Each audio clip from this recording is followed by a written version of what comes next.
সুমন ভাইয়ের মেয়ের চোখের দিকে তাকাই, মনে পড়ে যায় আমার মেয়ের কথা। 8টি বছর তারা জিজ্ঞেস করতো বাবা কোথায়, কেউ উত্তর দিতে পারতো না। মাননীয় স্পিকার, আপনাকে ধন্যবাদ। একটি অন্ধকার ঘরে মৃত্যুর প্রহর গোনা থেকে আজকে আমাকে দ্বিতীয় জীবন দান করেছেন মহান আল্লাহ রাব্বুল আলামিন। আমি মনে করেছিলাম যেহেতু দ্বিতীয় জীবন পেয়েছি, আমার পরিবার, আমার সন্তানরা আমাকে 8টি বছর পায়নি, তাদেরকে নিয়ে দেশের বাইরে চলে যাব। যে দেশ আমাকে অধিকার দিতে পারে না সেই দেশে আমি থাকবো না। কিন্তু যখন 48 নম্বর ওয়ার্ড যুবদল সভাপতি সাজিদুল ইসলাম সুমন ভাইয়ের মেয়ে হাফসা ইসলাম রাইতার চোখের দিকে তাকায়, যে এখনো বাবার জন্য অপেক্ষা করে আছে, তখন যেতে পারি না। মাননীয় স্পিকার, আমরা যে কথা বলছি, আমরা যে বিষয়ের সাক্ষী, বেশ কিছু শক্তিশালী অপশক্তির বিরুদ্ধে আমরা সাক্ষী দিচ্ছি, যারা এখনো ক্ষমতাসীন অবস্থায় বিদ্যমান। আমাদের এই সাক্ষী তাদের ভীষণ অসুবিধার কারণ, এবং আমরা যদি কথা বলি তাদের আমাদের জীবনের ঝুঁকি এখনো রয়েছে। যেমন ভাবে জীবন দিতে হয়েছে আমার ভাই হাদিকে। কিন্তু যখন এই সুমন ভাইয়ের মেয়ের চোখের দিকে তাকাই, মনে পড়ে যায় আমার মেয়ের কথা। 8টি বছর তারা জিজ্ঞেস করতো বাবা কোথায়, কেউ উত্তর দিতে পারতো না।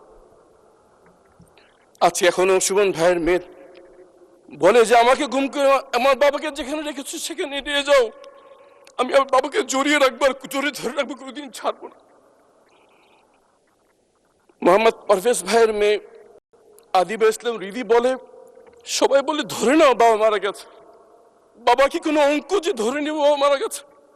মাননীয় স্পিকার, এসব অসংখ্য মেয়ে, মা, স্ত্রীর চাপা চোখের পানি, ক্ষোভ এখনো বিদ্যমান।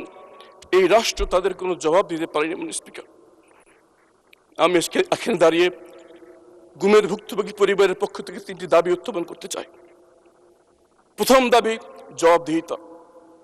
যাদেরকে গুম করা হয়েছে তারা এখনো রাষ্ট্রীয় স্বীকৃতি পায়নি। মাননীয় স্পিকার, এই গুমের ভুক্তভোগীদের রাষ্ট্রীয় স্বীকৃতি প্রয়োজন।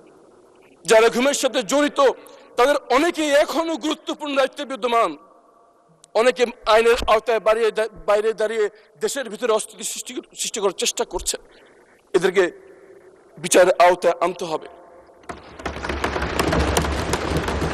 সর্বশেষ, এই বিচার যেন স্বচ্ছ হয়, ফ্যাসিস্ট আমলে লোক দেখানো একটি নাটক যাতে না হয়, এই 3 নিয়ে আমাদের প্রথম দাবি জবাবদিহিতা। দ্বিতীয়ত দাবি, এই ঘুমের ভুক্তভোগী পরিবারদের তাদের প্রিয়জনকে কেউ আমরা ফিরিয়ে দিতে পারবো না। আমার যৌবনকাল একটু অন্ধকার ঘরে কেটেছে, আমার যৌবনকাল কেউ ফিরিয়ে দিতে পারবে না। কিন্তু এই পরিবারগুলো যা হারিয়েছে তা ফিরিয়ে দেওয়ার ক্ষমতা আসমান জমিনের মধ্যে কারো নেই।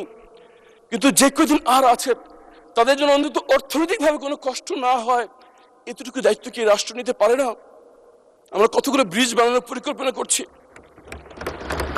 একটা ব্রিজ বানানোর অর্থ যথেষ্ট হাতে গোনা এই কয়েকটি পরিবারের অন্তত অর্থনৈতিক নিরাপত্তা দেওয়ার জন্য। আপনার মাধ্যমে সরকারকে আহ্বান জানাচ্ছি, 17 বছর ধরে এই পরিবারগুলো অপেক্ষা আছে, আর তাদেরকে অপেক্ষা রাখবেন না। অবিলম্বে তাদেরকে একটি এমনভাবে অর্থনৈতিক পুনর্বাসনের ব্যবস্থা যদি আমরা করি যেন আর যাই হোক অর্থনৈতিকভাবে তাদের আর কোনো দিক যেন তাকাতে না হয়, এটা আমাদের দ্বিতীয় দাবি। এবং তৃতীয় এবং সবচেয়ে গুরুত্বপূর্ণ দাবি হচ্ছে, এই ধরনের ঘৃণ্যতম মানবতা বিরোধী অপরাধ আর কোনোদিন যেন এই বাংলার মাটিতে আর হতে না পারে, সেজন্য আমাদের ব্যবস্থা গ্রহণ করতে হবে। তার জন্য দরকার শক্ত আইন, তার জন্য দরকার রাজনীতিবিদদের দৃঢ়তা, যে আমরা আর যাই করি এই ধরনের অপরাধ যেন বাংলা মাটিতে না হতে পারে। এই জন্য সবার আগে দরকার কমিশন, যা কোনো কারো অনুমতি না নিয়ে তদন্ত করতে পারবে। দরকার স্বাধীন মানবাধিকার কমিশন, যার কারো চক্ষু রাঙানি উপেক্ষা করেও তার অপরাধের কথা বলতে পারবে। মাননীয় স্পিকার, আর একটি গুরুত্বপূর্ণ বিষয় আমার উপস্থাপন করা দরকার। ইসমাইল হোসেন বাতেন ভাইয়ের মেয়ে